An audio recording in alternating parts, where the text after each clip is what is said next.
안녕하세요. 요즘은 결혼도 출산도 선택의 시대라고 하는데요. 간절히 원하는 사람들도 있고, 혹은 결혼이나 아이는 차선책이라고 생각하는 사람들도 많아진 것 같아요. 하지만 그럼에도 불구하고 여전히 결혼이나 아이를 꼭 가지고 싶다는 분들도 있는데요. 너무나 안타깝게도 그런 경우에는 오히려 원하는 바를 이루기가 어렵기도 하더라고요. 저는 친척 어르신이 소개해준 한 남자를 만나서 결혼했어요. 친척분이 운영하시는 회사의 거래처였는데 가족 사업이라 그 집 아버지부터 형제들이 모두 회사를 같이 운영하고 있다고 하더라고요. 평소에도 그 집 아들들이 워낙 키도 훤칠하고 인물도 좋아서 주변에서 좋다는 여자들이 줄을 섰다고 했어요. 그렇게 좋다는 사람이 줄을 섰는데 왜 저를 소개해 줄까 처음에 의아하기도 했는데요. 알고 보니 첫째인 형, 그러니까 제 남편의 이상형이 예전부터 음식 솜씨가 좋은 여자였다고 하더라고요. 집안도 먹고 살만하고 돈은 자신이 충분히 버니까 가정에 충실하고 집안일을 차분하게 잘하는 여성을 찾았다고 해요. 그리고 그 중에서도 특히나 음식을 잘한다는 사람을 찾았다고요. 그래서 몇 번 소개팅도 해보고 선도 보고 주변에서 여자도 만나봤는데 그중 마음에 드는 사람이 없었다네요. 그래서인지 저를 처음 만난 자리에서도 이야기를 나누다가 대뜸 물어보더라고요. 혹시 요리는 좀 하세요? 사장님 말로는 어머니도 음식 솜씨가 훌륭하셨다고 하던데. 아, 맞아요. 저희 어머니께서 꽤 인기 있는 한식당을 오래 운영하셨거든요. 건강이 안 좋아지시면서 어쩔 수 없이 가게를 다른 사람에게 넘겼지만 그 후로도 꽤 오랫동안 저희 어머니 음식을 찾는 분들이 많았어요. 명절이나 제사에서도 항상 어머니가 음식을 도맡아 하셨고 남은 음식들은 너도 나도 싸갔겠다고 난리였죠. 소문은 익히 들었습니다. 들어보니 따님분도 어머니를 닮아 음식을 굉장히 잘하신다고 하던데 맞나요? 아무래도 어릴 때부터 많이 보다 보니 자연스럽게 배우게 된 것 같아요. 또 항상 맛있는 음식을 접하다 보니 입맛도 그렇게 길들여진 것 같고요. 무엇보다 프로한테 배웠으니까요. 그럼 혹시 다음에 도시락을 좀 싸주실 수 있을까요? 대뜸 이런 이야기를 들었을 때 무례하다고 생각될 수도 있을 거예요. 실제로 이전에 만났던 분 중 자신을 식모 취급하냐며 화를 냈던 사람도 있다고 하더라고요.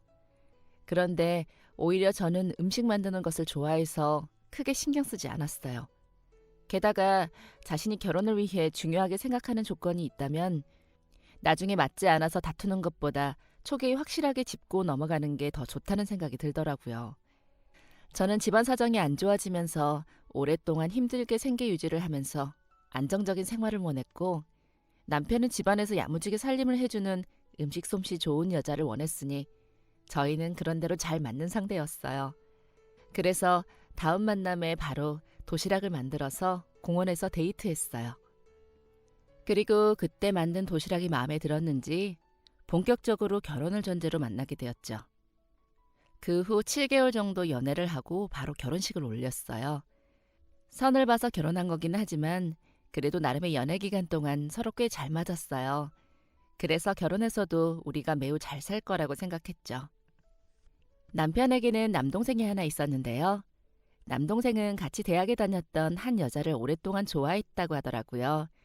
제가 결혼할 때만 해도 짝사랑이었는데 오랫동안 좋아했던 마음을 마침내 받아줘서 연애를 시작하게 됐죠.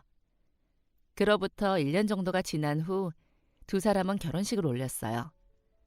오랫동안 좋아했던 사람과 결혼이라는 꿈을 이뤄서 그런지 서방님은 식장에서도 입이 귀에 걸려 있었어요. 얼마나 깊은 사랑에 빠졌는지 눈빛만 봐도 알 수 있을 정도였죠. 값비싼 도자기라도 다루듯이 바람에 날아갈까 혹시나 부서질까 깨질까 얼마나 애지중지하는지 저러다 밥 먹을 때 숟가락도 대신 들어줄 정도 아닌가 싶을 정도였는데요. 얼마나 사랑이 넘치는지 두 사람은 동네에서도 입소문이 날 정도로 유명한 인고 부부였죠. 저는 결혼하기 전 인사할 때부터 유독 동서와 친했어요. 어릴 때 아버지 없이 어머니랑만 살았던 점이 비슷해서 공감대 형성이 잘 되더라고요. 둘 다 형제도 없어서 어린 시절 꽤 외롭게 자랐던 이야기를 나누기도 하면서 이제라도 서로에게 좋은 언니 동생이 되어주자며 의기투합했어요.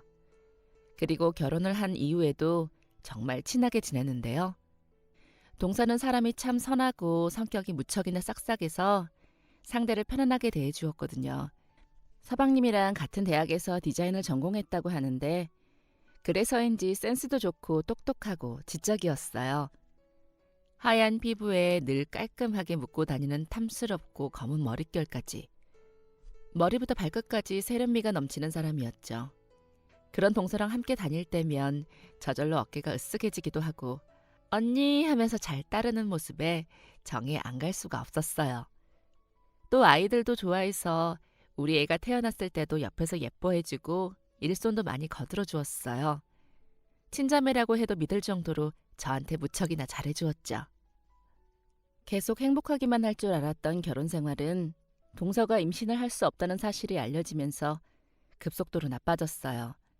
손주를 간절히 원했던 집안 식구들은 처음에는 차분히 기다리는 것 같더니 이내 태도가 점점 달라지기 시작했어요.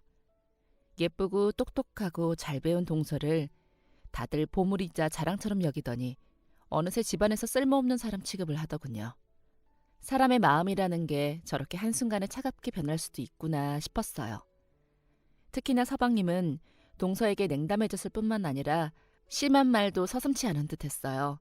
그렇게 반년 가까이 시달리던 동서는 혼자서 묵묵히 참아보려 했지만 도저히 힘들었는지 어느 날인가 울면서 저를 찾아왔더라고요.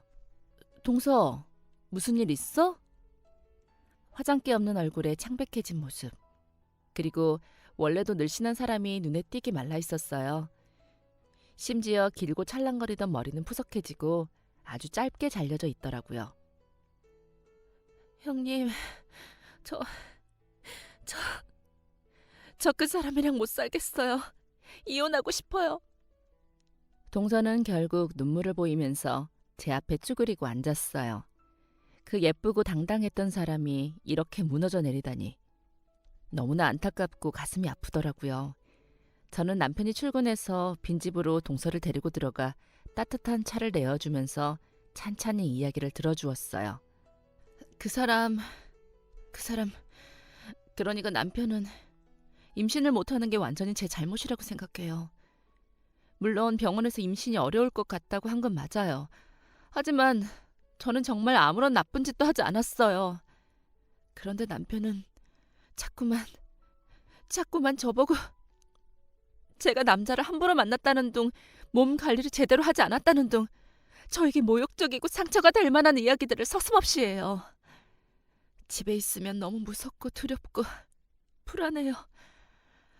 집안에서 남편은 그런 험한 말뿐만 아니라 물건을 던지기도 하고 이 머리도 자기 몰래 남자 만나러 다니는 거 아니냐고, 그래서 아기를 못 가지는 거 아니냐고 그러더니 가위로 잘라버리더라고요. 도저히 그 상태로는 다닐 수 없어서 미용실 가서 다듬는데 내가 왜 이렇게 살아야 하나 싶기도 하고 내가 이런 취급을 받을 사람인가 싶어요. 미용사에게는 머리에 껌이 붙어서 자르다가 이렇게 됐다고 거짓말했는데 그런 말을 지어내고 있는 저 자신이 너무 비참하더라고요. 형님, 저 정말 도저히 이렇게는 못 살겠어요. 저 진짜 지금까지 살면서 한 번도 부끄러운 짓은 해본 적 없어요. 그랬구나. 동서 매우 힘들었겠어.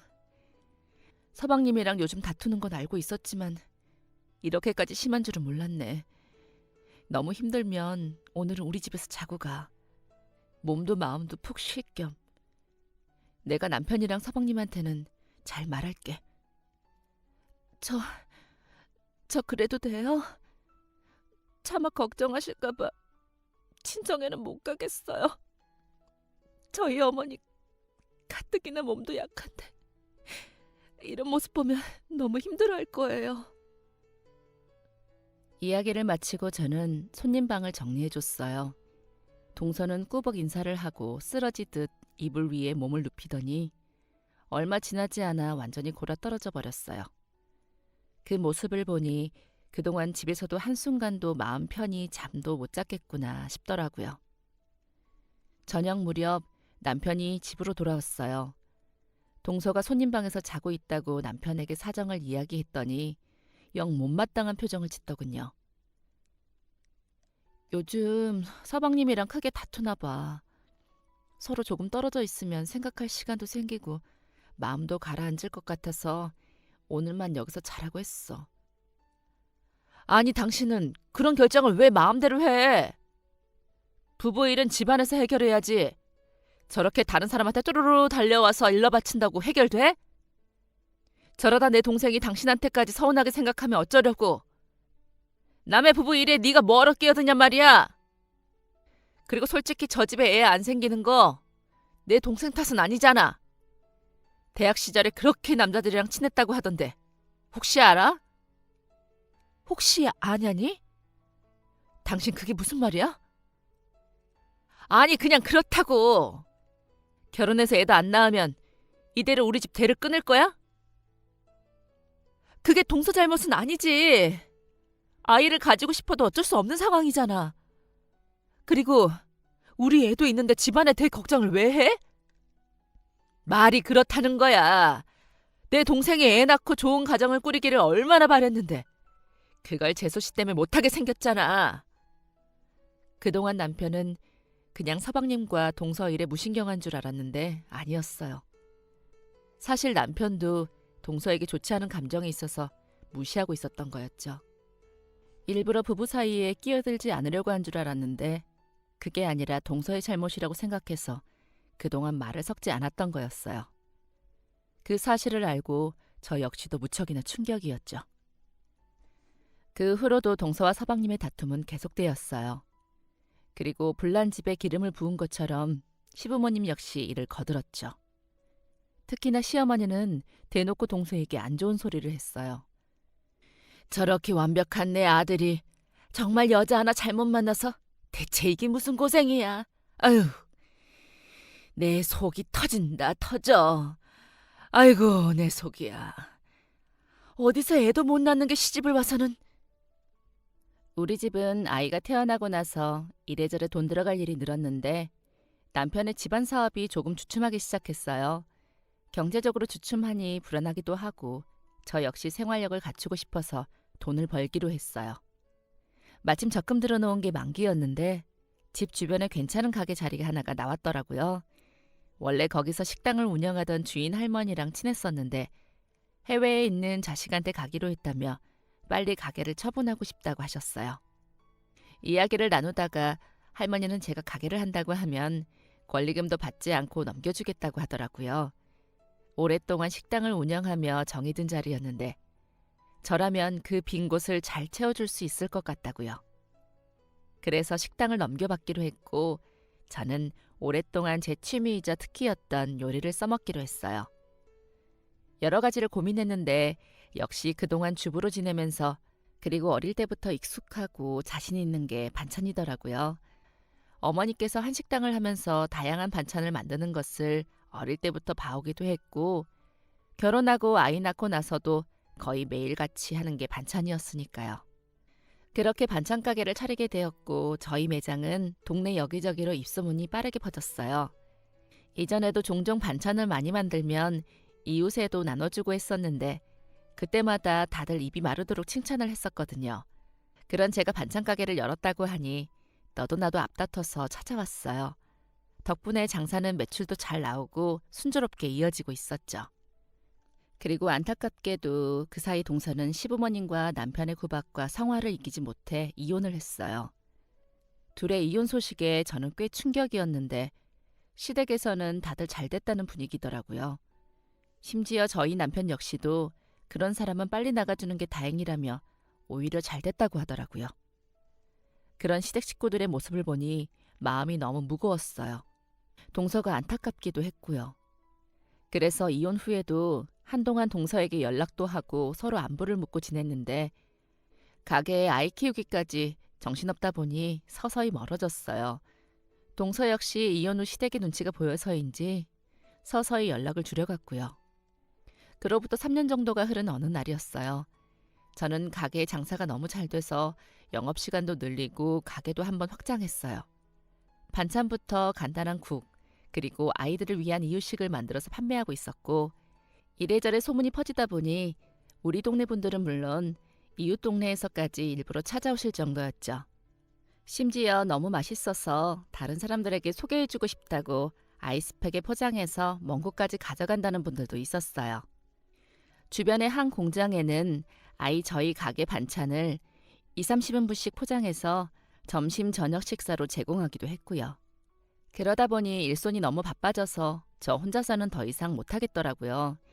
반찬 만드는 건 제가 무조건 손이 가야 하니까 어쩔 수 없이 사람을 쓸 수 없는데 그 외에 다른 것들이라도 도움을 받아야겠다 싶었어요. 매일 바쁜 건 아니고 대량 주문이 몰릴 때만 바빴던 터라 그동안은 인력사무소에 부탁해 오전에만 일을 도와주는 일용직 아주머니들을 고용했는데요. 그날도 대량 주문이 들어와서 매우 바쁠 것 같아 사무소에 연락해 다음 날 오전에 일하실 분 한 명을 보내달라고 연락드렸죠. 그리고 다음 날 오전 일찍 일하는 분이 왔어요. 저는 새벽에 나와서 밑재를 준비하고 이래저래 바쁘게 움직이고 있는데 누군가 문을 조심스럽게 열고 들어와 인사를 하더라고요. 주방 밖으로 나왔는데 너무나도 익숙한 얼굴이 보이더라고요. 동서! 저는 너무 놀라서 입이 떡 벌어진 채로 오랜만에 불러보는 호칭을 말했어요.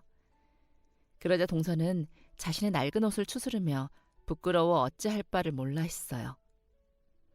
안녕하세요, 형님. 고개를 떨구듯이 겨우 인사를 하는데 그제야 눈에 들어온 동서의 모습은 제가 처음 알았던 그때와 너무 크게 달라졌어요. 피부는 푸석푸석하고 생기가 없고 눈 밑으로는 짙은 다크서클이 깊게 그려져 있었죠. 아무렇게나 묶은 머리에 옷도 신발도 전부 낡아 있었고 몸에는 귀걸이나 목걸이조차 전혀 없었어요. 바짝 마른 몸과 얼마나 일을 많이 했는지 굳은 살과 건조해서 터져버린 손은 그동안의 고생을 한 번에 말해주고 있었죠. 오랜만이에요. 그동안 잘 지내셨죠? 가게가 잘 된다는 이야기는 종종 주변을 통해서 듣고 있었어요. 너무 축하드려요. 형님 예전부터 음식을 정말 맛있게 잘해서 성공하실 줄 알았어요. 고마워. 동서는 그동안 어떻게 지냈어? 나도 정신이 없다 보니까 한동안 안부 인사도 못 전하고 지냈네. 전 괜찮아요. 잘 지내고 있어요.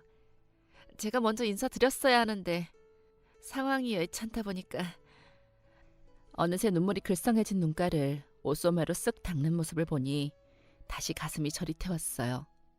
하지만 밀려있는 예약에 당장 일손이 급했기에 저희는 얼른 주방으로 들어갔죠.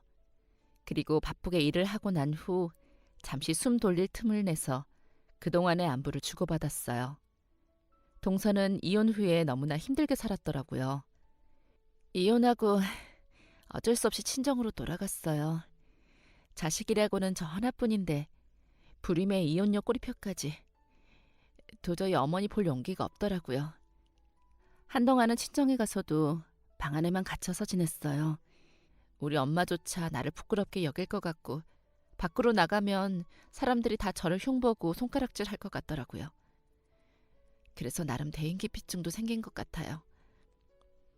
그렇게 방 안에만 틀어박혀서 시간을 보냈는데 어느 날 주방에서 우당탕 물건이 다 떨어지는 소리가 들렸어요.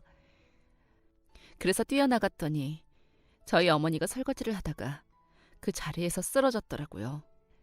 너무 놀라서 구급차를 불러서 병원으로 바로 뛰어갔어요. 우리 엄마 오랫동안 아파서 고생하고 있었더라고요.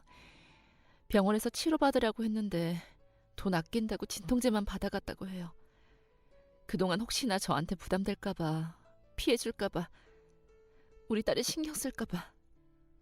그래서 말도 안 하고 숨기고 있었던 거예요, 혼자서. 혼자서 많이 아팠을 텐데 저는 그것도 모르고 저한테 꼭꼭 숨기고 비밀로 했더라고요. 그 이야기를 듣는데 저 자신이 너무 한심했어요. 얼마나 내가 자식으로서 의지가 되지 않았으면 하나밖에 없는 딸에게 아프다는 이야기도 터놓지 못했을까. 당장 치료가 급하다는데 돈 아끼려고 그거 아껴서 어떻게든 딸내미 한 번이라도 더 도와주려고 하다니 이대로는 안 되겠다 싶어서 뭐라도 하자 결심하고 다시 밖으로 나왔어요. 그래서 식당에서도 일해보고 예전에 디자인 공부했으니까 근처 원단 가게에서 일해보고 나름 도매시장에서 천대 와서 파는 것도 해보고 이것저것 해봤는데 전부 잘 안 됐어요. 심지어 식당이랑 원단 가게는 전 남편이랑 아는 사이더라고요. 사실 이 동네 곳곳에 전 남편이 아직 손을 쓸 수 있다 보니 저에 대해 무슨 이야기를 들으셨는지 아예 일을 안 주는 곳도 있고 일하다가 나가달라고 하기도 하고 가끔 저를 아는 손님들도 와서는 불편한 기색을 보이기도 해서 일하는 게 쉽지가 않았어요. 도매로 원단대 와서 판매하는 것도 잘 안 됐고요. 정말 되는 일이 하나도 없다는 게 이런 거구나 싶었어요. 사방님이 가끔 시댁 식구들 모이면 동서 이야기를 좋게 하지는 않았어. 그냥 가족들끼리 하는 말이겠거니 했는데 그동안 다른 사람에게도 안 좋은 이야기를 했었구나. 어머니는 좀 괜찮으시고? 그동안 고생이 이렇게 많았다니. 나한테 연락을 하지. 어떻게든 도와줬을 텐데. 어머니는 지금 병원에 입원 중이에요. 아직 치료받는 중인데 경과를 좀 지켜봐야 한다고 하네요. 그럴까봐 연락 못했어요. 형님이라면 어떻게든 저 도와줬을 것 같아서. 더 이상 피해 끼치고 싶지 않았어요.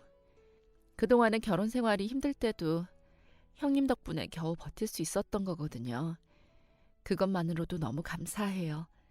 저 이혼하고 나서도 챙겨주시고 소식 물어주던 사람 형님뿐이었어요. 다들 저를 피했는데 저한테 한결같이 친절하게 대해준 사람 형님뿐이었어요. 그 말을 끝으로 동서는 다시 눈물을 글썽거렸어요. 그동안 얼마나 고생이 많았을까 싶더라고요. 들어보니 지금은 병원비를 부담하기 위해서 하루에 일을 3개씩 하고 있다고 해요. 이 동네를 포함해서 주변으로는 전 남편 아는 사람들을 만날까봐 일부러 멀리 떨어진 다른 곳까지 가서 일을 하고 있다는데 너무 안타까웠어요. 젊은 시절 디자인 공부를 하고 대학까지 나와 세련되고 예쁘게만 지냈던 사람이에요. 시댁이 워낙 재력이 있다 보니 일하는 사람도 따로 있어서 집안일도 거의 안 해봤고요. 그런데 지금은 식당 일에 파출부를 전전하면서 손에 물 마를 날이 없이 일하는 것도 모자라 어디서 누가 내 소문을 나쁘게 이야기할지 두려워하며 남들 시선 피해가면서 살고 있다니. 사람의 삶이 이렇게까지 변할 수도 있구나 싶더라고요. 그리고 그게 남편과 시댁 때문에 자신의 잘못도 아닌 그저 아이를 못 낳는다는 이유로 구박을 당하다가 벌어진 일이라니 말이 되지 않는다 싶었어요. 그런 이유로 동서의 삶이 이렇게나 추락하는 건 불공평하다 싶었죠. 하지만 저는 여전히 남편과 결혼 생활을 하고 있고 이렇게 말도 안 되는 시댁과도 연을 맺고 살고 있기 때문에 제가 나서서 뭔가를 할 수도 없었어요. 지금 제가 할 수 있는 일이라고는 그저 오늘 일당을 더 넉넉히 챙겨주는 것뿐이었죠. 오전 일당은 5만 원이지만 차마 오랜만에 만난 동서에게 그리고 제가 예전에 무척이나 아꼈던 사람이 이렇게 힘들게 살고 있는데 그것만 주고 보낼 수는 없더라고요. 그래서 동서의 삶을 달라지게 할 수도 힘든 현실에서 구해줄 수도 병원비를 대신 다 내줄 수도 없지만 계좌번호를 달라고 해서 일당 5만 원 대신 100만 원을 계좌번호로 보냈어요. 그랬더니 다음날 동서가 다시 가게로 찾아왔더라고요. 너무 감사하다면서 저를 붙잡고 엉엉 우는데 마음이 무거웠어요. 한참을 오열하면서 감사하다는 인사를 몇 번이나 했어요. 저는 오히려 이것밖에 도와주지 못해 미안했는데 말이죠. 미안하다고 하니 동서가 말했어요. 이게 저한테 어떤 의미인지 모르실 거예요. 이혼하면서 세상의 모든 사람들이 다 저에게 등을 돌렸다고 생각했어요. 그런데 세상에 저를 믿어줄 사람, 도와줄 사람이 있다는 걸 알게 해주셔서 너무 감사해요, 형님. 감사합니다. 감사해요. 언젠가 꼭 더 크게 돌려드릴게요. 이 은혜 잊지 않고 좋은 사람, 더 큰 사람이 될게요. 동서가 다녀간 이후 무거운 마음으로 매일 출근을 했어요. 그 마음도 시간이 지나면서 조금씩 무뎌져 갔는데 이후 한동안 집안 사업이 휘청거렸어요. 남편은 자회사 개념으로 혼자 회사를 차려 운영하고 있어서 영향을 덜 받기도 했고 제 반찬 가게가 잘 되다 보니 저희 집안은 그럭저럭 잘 지내고 있었는데 아버님이 돌아가신 후 혼자서 회사를 떠안았던 서방님은 많이 어려운 상황이었나 봐요. 그래도 어떻게든 다시 회사를 살려보려고 이번에 큰 투자를 하면서 대대적인 프로젝트를 개시했던 것 같은데 계획이 마무리되기도 전 거래가 엎어지면서 회사는 큰 책임을 떠안게 되었어요. 애초에 있지도 않은 돈으로 무리해서 투자를 했던 거라 프로젝트가 성사되지 않은 것은 회사에 아주 큰 부담을 가지고 왔죠. 그리고 그 부담은 회사만의 문제가 아니었어요. 이번 프로젝트를 위한 예산을 마련하려고 자신의 집부터 시어머니의 주택을 포함해 자산을 만들 수 있는 모든 경로를 다 털었더라고요. 개인 신용대출까지 받아서 투자했던 터라 그야말로 집안 전체를 말아먹은 상황이 되었어요. 그래도 다행히 우리 집이랑은 다른 사업이니 다행이다. 남편이 혼자 사업을 따로 차린 것은 너무나 잘된 일이라고 생각했어요. 그런데 웬걸.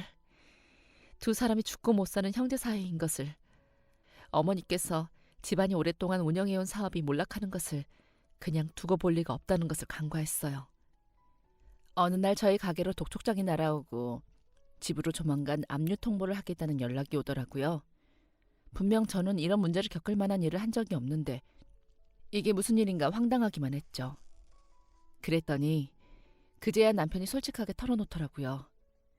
동생을 위해, 어머니를 위해, 집안의 오랜 사업을 위해서 서방님이 부탁하는 보증을 섰다고요. 그러면서 우리 집은 물론이고 제가 운영하는 반찬 가게까지 담보로 잡고 대출까지 한 상황이었어요. 정말 기가 차서 말문이 턱 막혔어요. 다행히 우리 집은 화를 피했다고는 생각해도 어머니와 도련님이 큰 빚을 지고 힘들어하는 모습을 보면서 적당한 선에서 도와드려야겠다고 마음을 먹고 있었는데 도움이 필요한 건 저희도 마찬가지였으니까요. 아무것도 모르고 있다가 하루아침에 살고 있던 집부터 잘 운영하던 반찬 가게까지 날아갔어요. 제 선택은 하나도 없이 오로지 남편이 마음대로 정한 이기적인 결정 때문에 말이죠. 기가 차고 어이가 없었는데 이뿐이 아니었어요. 조만간 집을 비워줘야 하는 상황에 아이들을 데리고 부동산에 다녀왔어요. 지금 가진 돈을 박박 긁어 모아서 얻을 수 있는 곳은 반지하 단칸방뿐이었는데 그마저도 이 근처에서는 구하기 힘들고 이웃 동네에 일명 산동네와 판자촌으로 불리는 곳을 가봐야 한다고 하더라고요.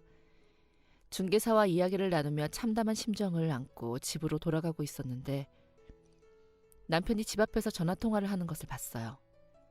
제가 가까이 가고 있는 것도 모르고 정신없이 통화를 하고 있길래 도련님인가 보다 싶었죠.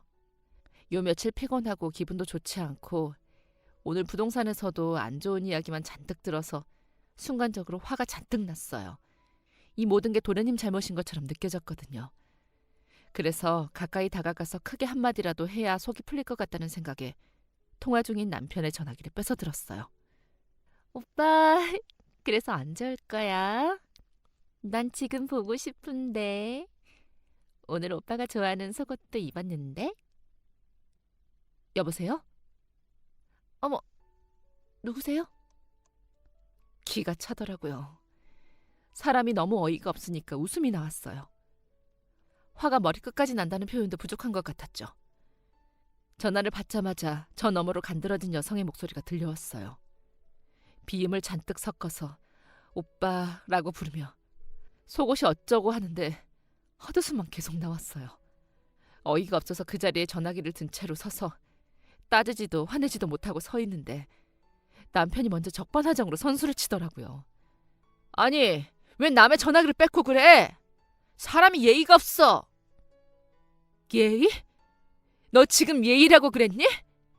집안을 다 말아먹고 내가 차린 가게까지 마음대로 가져가. 말아먹고는 뭐? 예의?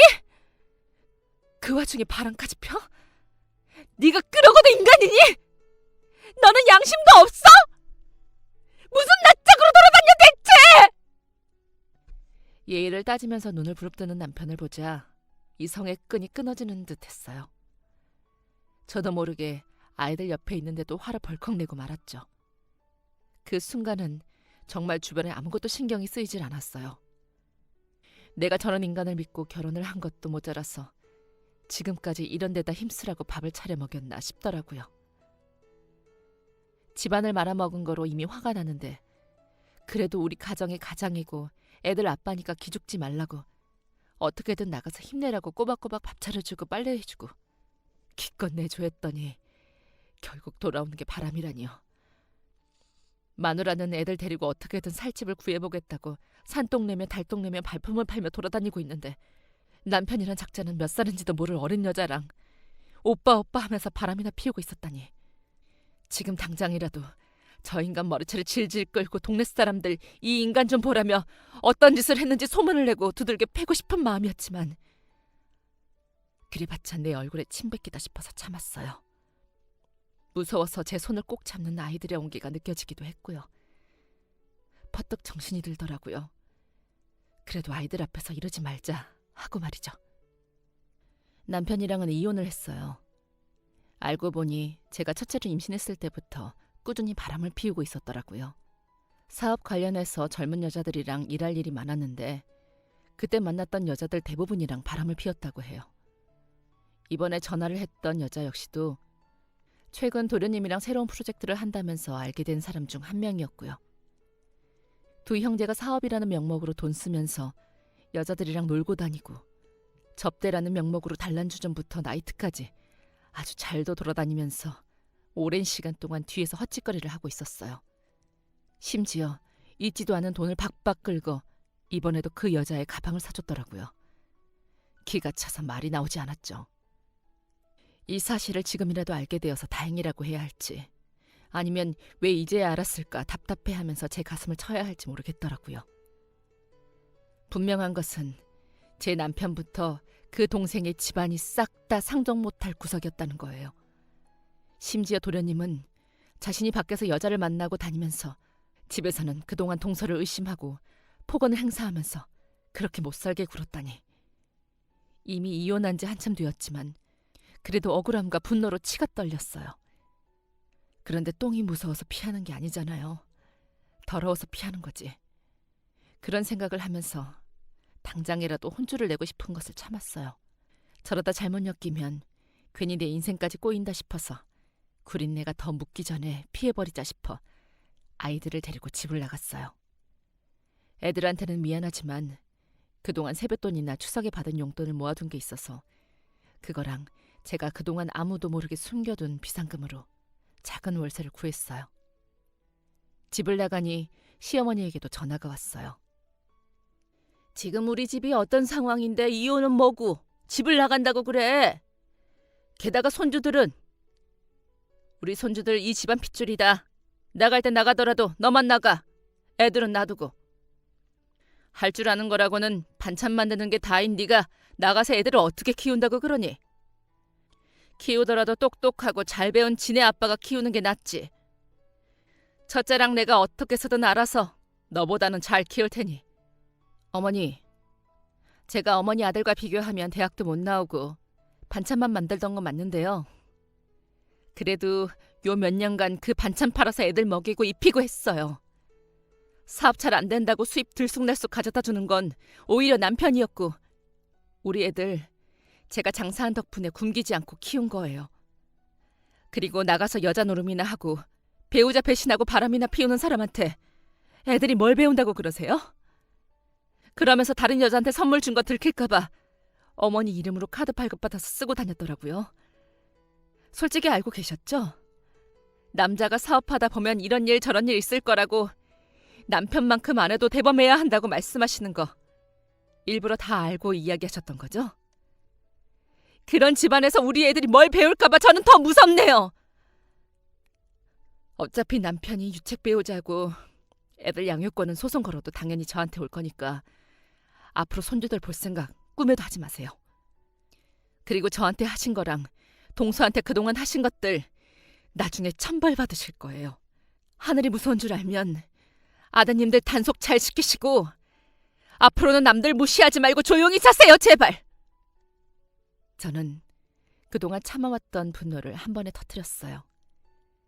그 사이 하고 싶은 이야기가 정말 많았는데 그래도 남편이라고 시댁이라고 눈치 보면서 못했던 말들을 속 시원하게 털어내어 버렸죠.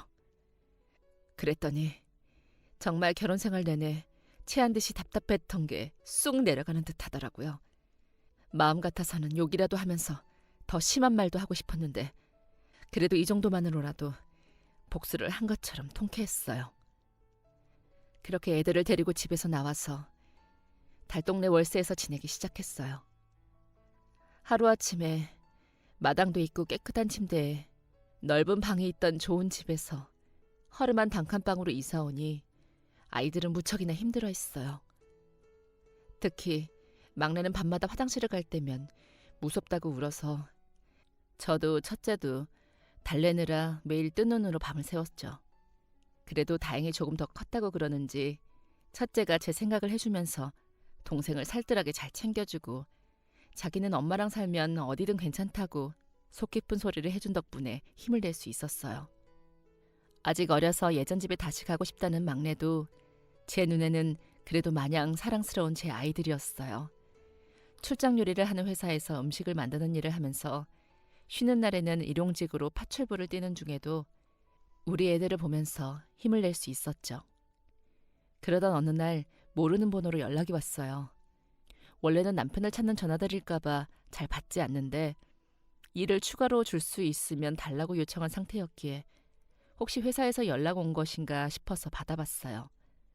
그런데 반대쪽에서 귀에 익은 목소리가 들리더라고요. 형님, 저예요. 이제야 연락드려서 미안해요. 일하시는 반찬가게 찾아갔다가 그동안 이야기 들었어요. 동서의 목소리였어요. 이전에 저희 가게에 일을 하러 온 이후로 무려 5, 6년 만에 연락이 온 거였어요.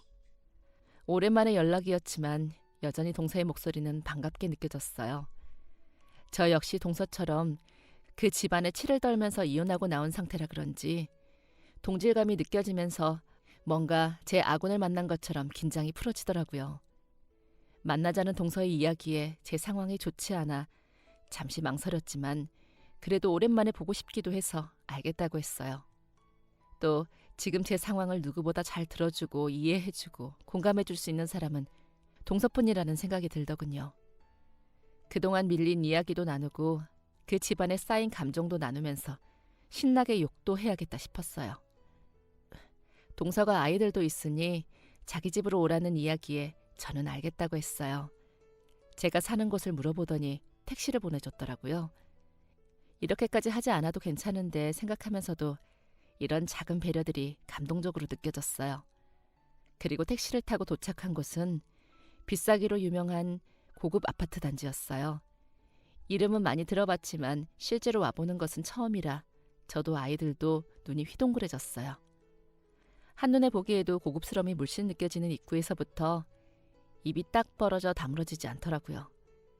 기사님에게 몇 번이나 여기서 내리는 게 맞는지 확인했는데 맞다고 하시더라고요. 그렇게 멍하니 서 있는데 마당 안쪽에서 동서가 나타났어요. 형님, 여기에요. 그런데 동서가 웬 아이랑 같이 나오더라고요. 저는 얼떨떨하게 인사를 하고 아이들에게도 엄마의 오랜 친구라고 소개하면서 인사를 시켰어요.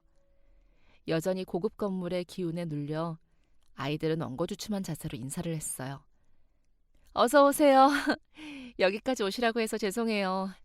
그런데 아이들 놀기에도 우리 집이 더 편할 것 같아서 오시라고 했어요. 들어오세요. 도착해서 집 안으로 들어가니 고급스러움이 물씬 풍기는 복도가 이어졌어요. 현관에서 집 안까지 들어가는데 지금 사는 저희 월세방보다 넓은 것 같더군요.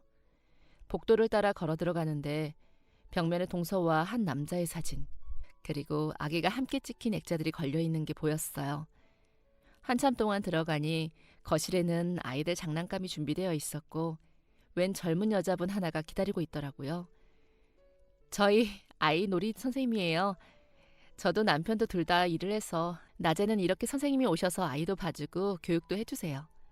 오늘은 형님이랑 같이 신나게 이야기 나누고 싶어서 아이 셋을 봐달라고 부탁드렸어요. 애들은 여기서 놀면 되니까 저희는 테라스 가서 이야기해요. 아이들은 선생님에게 맡기고 저희는 응접실 안쪽에 있는 테라스 공간으로 갔어요. 햇살이 들어오는 자리에 깔끔한 화이트 톤의 테이블과 의자가 놓여 있더라고요. 동서는 음료와 간식을 들고 왔어요. 놀라셨죠? 저희 마지막으로 봤을 때랑 많이 달라져서. 깜짝 놀랐어. 얼굴도 정말 예뻐졌는데? 저 아이는 어떻게 된 거고 이 아파트는 다 뭐야? 동서는 살며시 웃으면서 잔을 들어 차 한 모금 마시더니 그동안의 이야기를 전해주었어요. 일 끝나고 집에 가면서 형님이 주신 돈 보고 한참을 울었어요.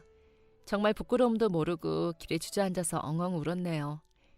그 돈으로 저희 어머니 병원비도 보탰어요. 형님은 금액이 적어 미안하다고 하셨지만 저에게는 너무나 큰 의미였어요. 너무 힘들어 이렇게 사는 게 맞나 싶었는데 세상에 나를 믿어주고 내 가치를 알아주는 사람이 그래도 있구나 했어요. 시간이 흘렀지만 지금도 너무 감사해요. 정말로. 동서는 눈물을 글썽이면서 제 손을 꼭 잡았어요. 마지막으로 잡았던 동서의 손은 거칠고 상처가 가득했는데 몇 년 만에 다시 잡은 느낌은 너무나 부드럽고 좋은 향기까지 풍겼어요. 처음 동서를 만났을 때의 아름답고 빛나는 모습이었죠.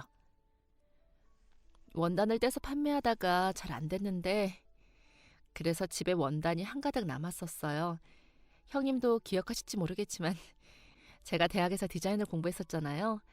그래서 처음에는 기분 전환 겸 저랑 어머니 옷이라도 만들어 입어서 천을 쓰지 싶어서 만들기 시작했어요. 그런데 막상 새 옷을 만들어 입고 보니 기분이 새롭더라고요. 이혼하고 제 모습도 차림새도 신경 쓰지 않고 살았는데 예쁜 옷을 입고 거울 앞에 서 있으니 그래, 나도 예전에는 이런 시절이 있었는데 싶었어요.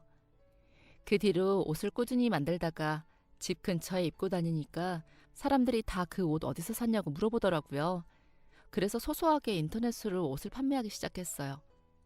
처음에는 자본도 부족하고 시간도 없으니까 샘플 올려두고 주문 받으면 그 수량만큼 판매했는데 슬슬 인기가 많아지면서 주문량이 늘어났어요.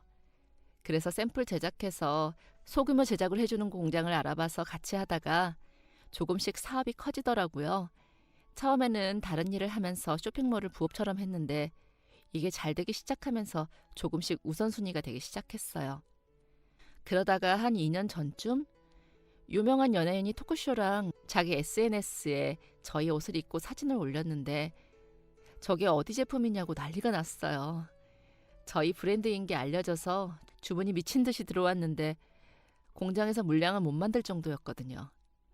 그때부터 흐름을 타기 시작하더니 저희 제품 이용한 분들이 다들 마음에 들었는지 추가 주문도 많이 해주시고 다른 유명인분들에게도 귀에 들어갔는지 꽤 이름 있는 분들이 입기 시작했어요.